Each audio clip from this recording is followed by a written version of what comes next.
pakartoti tą kalbą, su aš tyliai su savim kalbėjau, tą šeštadienį, tą penktadienį, paskutinį kartą išėjau iš darbo.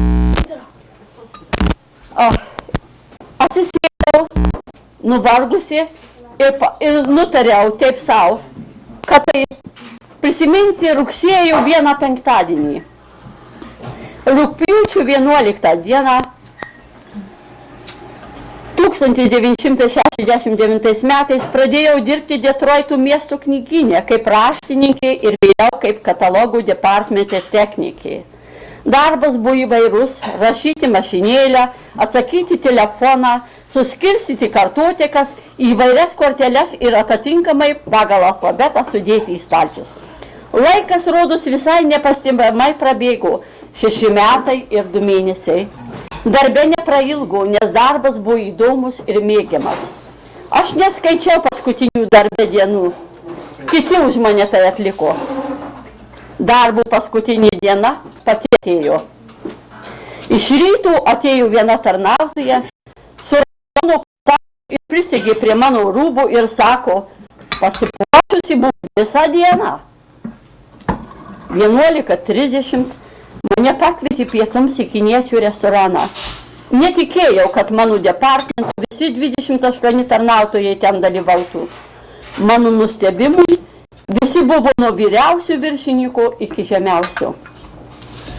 Sujaudinta tokių netikėtumų negalėjau beveik kąsnių praryti, bet bandžiau kinietišką arbatą vis gerklę paplauti. Po 2 valandų vaišių įvairiais patiekalais nusprendžiau keletą žodžių išreikšti savo padėką visiems. Atsistojau ir nuėjau į vidurį stalo ir pradėjau. Laiminga buvau dirbdama, džiaugiuosi išeidama, tačiau žinau, kad palieku sunkiai dirbančius žmonės. Tikrai nelengva paskutinė darbo diena man buvo. Ne nuo darbo, aišku. Žiūriu ant mano rašomų stalo auga sveikinimų ir linkėjimų atvirtis. Vieną voką atplėšiu, įdėta $10, pasirašo Italija, Negri, Amerikietė. Visus yra buvę mano bendradarbis. Žiūriu paketėlis, atidarau, graži sagutė, voveraitė su deimantinėm akutėm.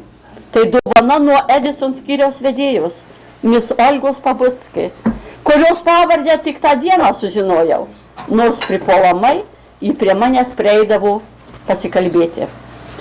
Mano viršininkė Negri, Rebecca Flowers, atsiuntė man dėžę šokoladų ir atvirutę. Su ją turėjau iš pradžių šiek tiek ginčų, nes ji buvo dar nauja savo pareigose ir daug turėjau ko išmokti. Pirma pati. Tačiau patyriau, kad ji turėjo paprastai gerą būdą ir santykiai pagerėjo.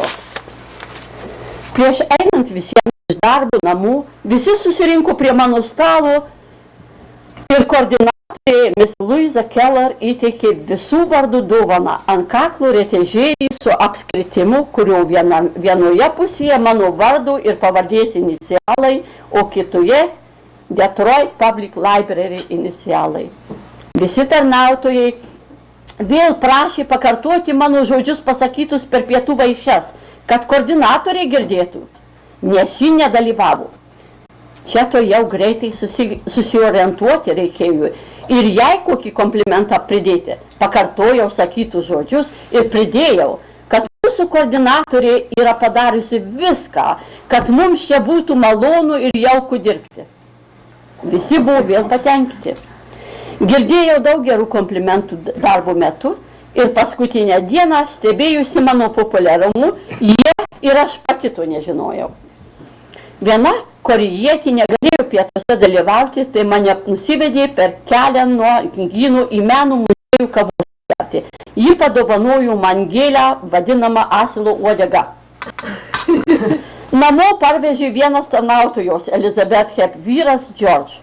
Tokiu būdu sunkus paskutinis rugsėjo penktadienis atrodė jau baigtas, nes buvau namie ir anksti nuėjau pasilsėti, nors negalėjau užmigti.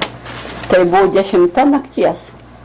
Kai motiejus sužibino visas šviesas mūsų miegamajame, maniau, kas čia atsitiko. Sugalvojau patikrino mano Mičigano loterijos bilietų numerį. Ir rado, kad aš laimėjau ir sako, kad velnius duoda, tai ir padrėbė. Tokiu būdu su 25 dolerių laimėjimu pasibaigė mano paskutinis darbo penktadienis.